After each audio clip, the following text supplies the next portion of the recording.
Ithini inhloso nqangi okanye imfihlo ngokuthi uma insizwa isilobole akufanele idle ukudla kwasekhweni layo inganikiwe indlakuhla? Inamsebenzi muni indlakuhla? Kungaba kudleki yini ukudla ensizweni noma kuyayigulisa noma kanjani? Ake ngikhuleke umhlaba wonke nasendaweni zonke la kuhamba kufinyelele khona lo mfanekiso oqoshiwe.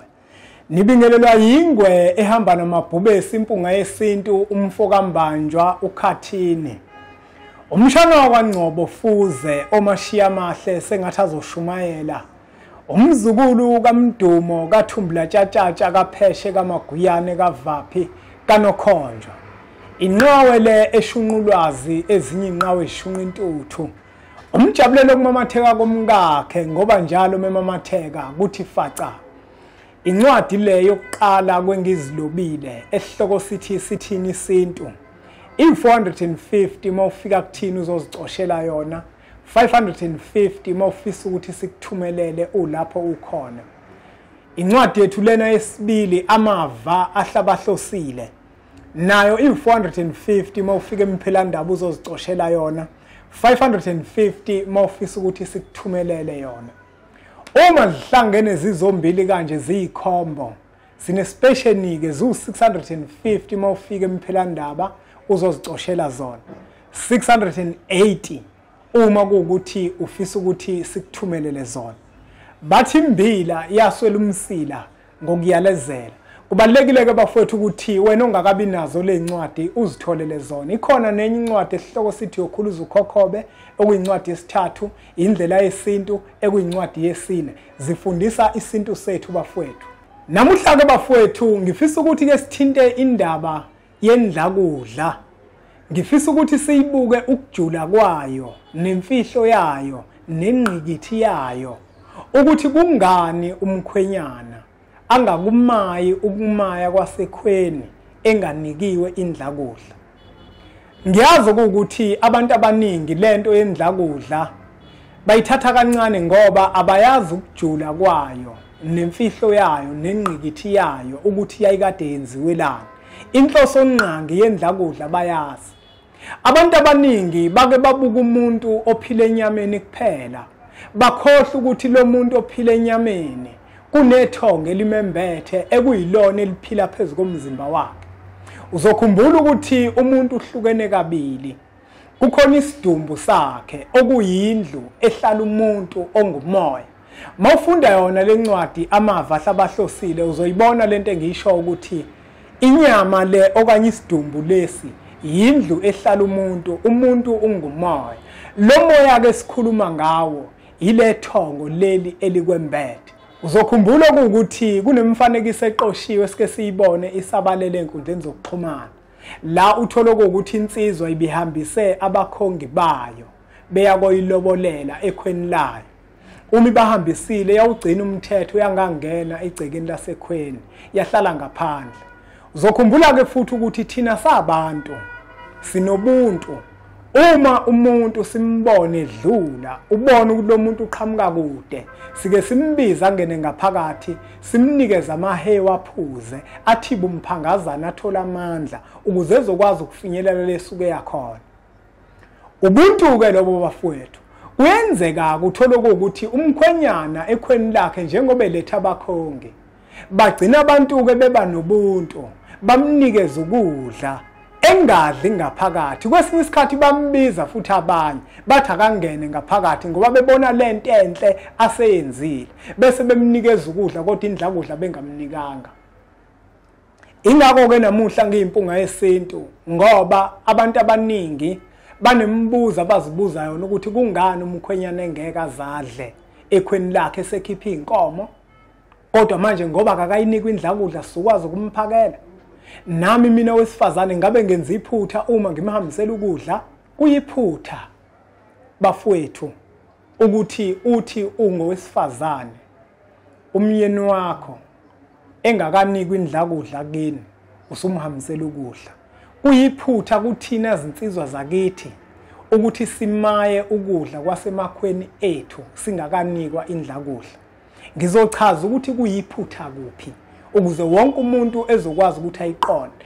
Kodwa ngifuna ukuqale ngikuveze ukuthi kuyiphutha elikhulu ukuthi insizwa umaye ukudla kwasekhweni lakho ungayinikiwe indlakudla.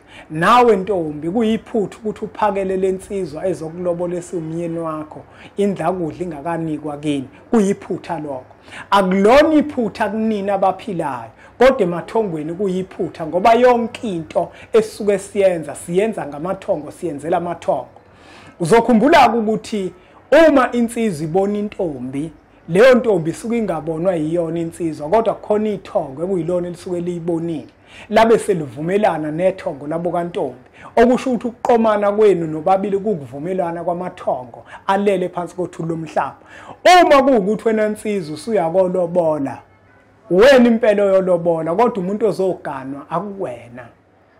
Uma uganwa, akuganwa wena osenyameni, kodwa kuganwa lo muntu osemoyeni. Ingakho ngokwesintu ingekho idivorce, ingakho ngokwesintu umfazi noma ungambamba ephutheni elinjani kodwa umxoshi ngoba akusiyena owakho. Lalela, ngenkathi uthuma abakhongi bekhweni lakho, basuke beyocela ubuhlobo obuhle, bayokwakha ubuhlobo phakathi kwesibongo sakho nesibongo sabo kantombi. Bake bafike bazimemeze lezo nkomo abazokwakha ngazo ubuhlobo, bese babemukela. Kuxoxe ngale nkomo wena nsizwa oza nazo, ubatshele ukuthi isibaya sakho sinezithole ezintathu ofisa ukuzocela ngazo ubuhlobo lekhaya. Hayi ukuthi abasekhweni bona bazokutshela ukuthi khipha inkomo ezingakhi. Ungathembani lokho, ngoba umuntu obuka isibaya sakhe insizwa ukuthi nginenkomo ezinhlanu, nginenkomo ezimbili, izona ke lezi engizocela ngazo ubuhlobo. Abasekhweni lakho kufanele bona bakwemukele lokho ngoba kuzokwakha ubuhlobo. Isintu ke sithi umkhwenyana uyisigxobo sokuxhuzula. Iyona ke leyo into eyenza ukuthi bakwazi ukwamukela naloko osukuza nako ngaleso sikhathi ngoba uyisigxobo sokuxhuzula. Angihlabele phambili. Ngenkathi sebebamukele bazimukela nenkomo banikeze zona, njengoba ilobolo sazi ukuthi lingamandla ensizwa esuke ifuna ukugana. Uma inembuzi ezintathu, amandla ayo kufanele nina nikwamukele lokho ngoba ilobolo ngokwesintu lingamandla ensizwa esuke ifuna ukugana.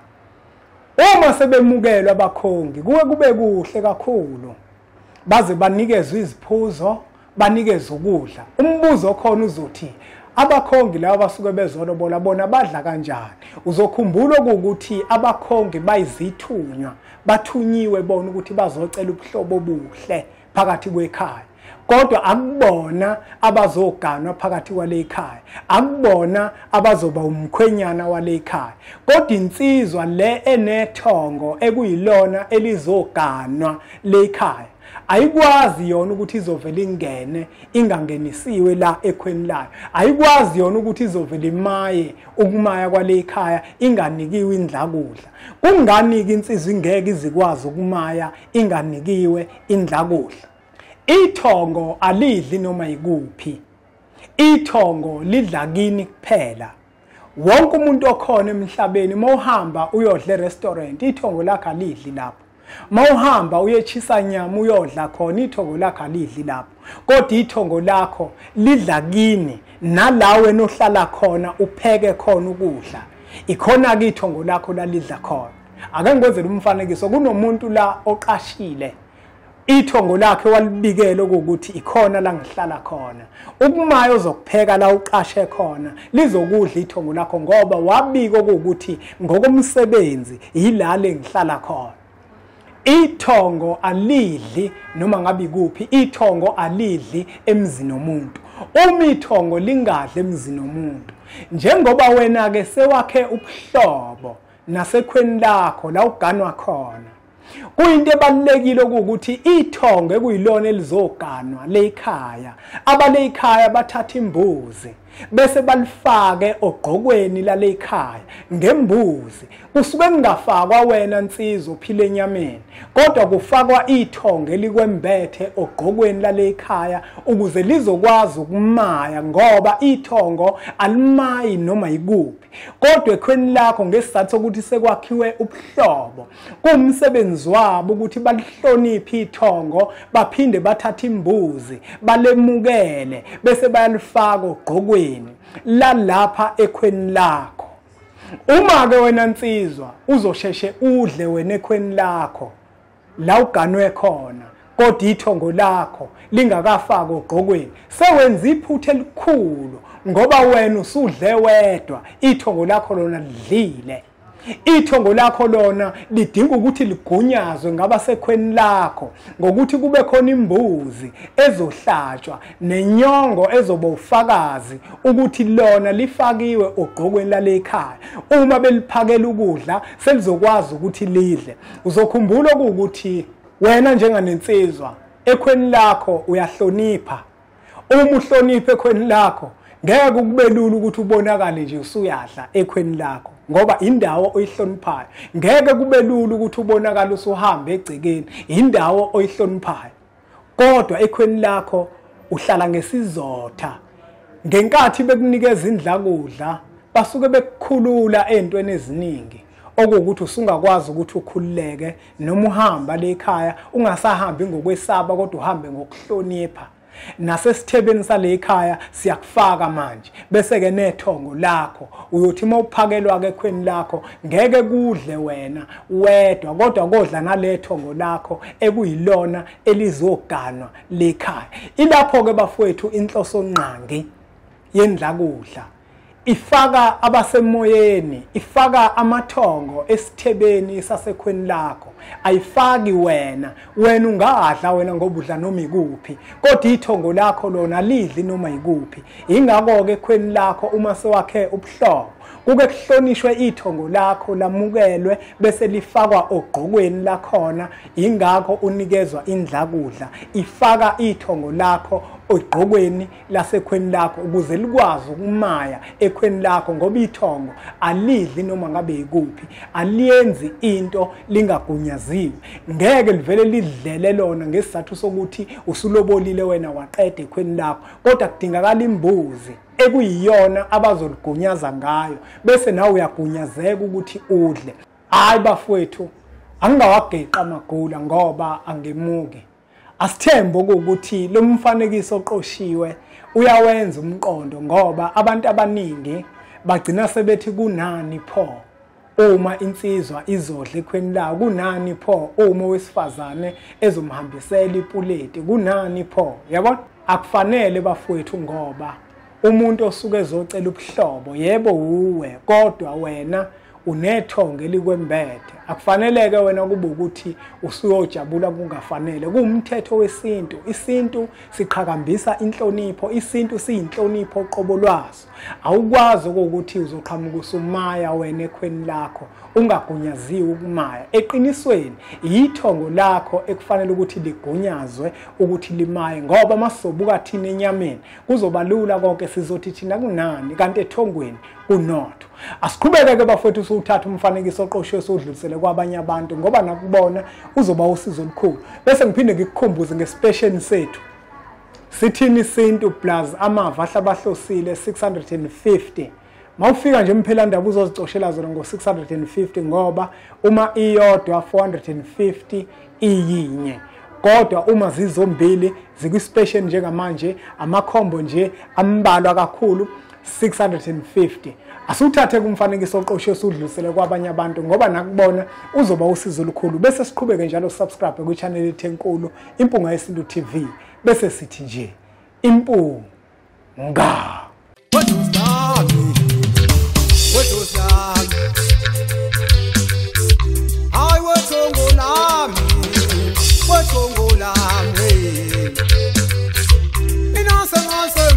Mina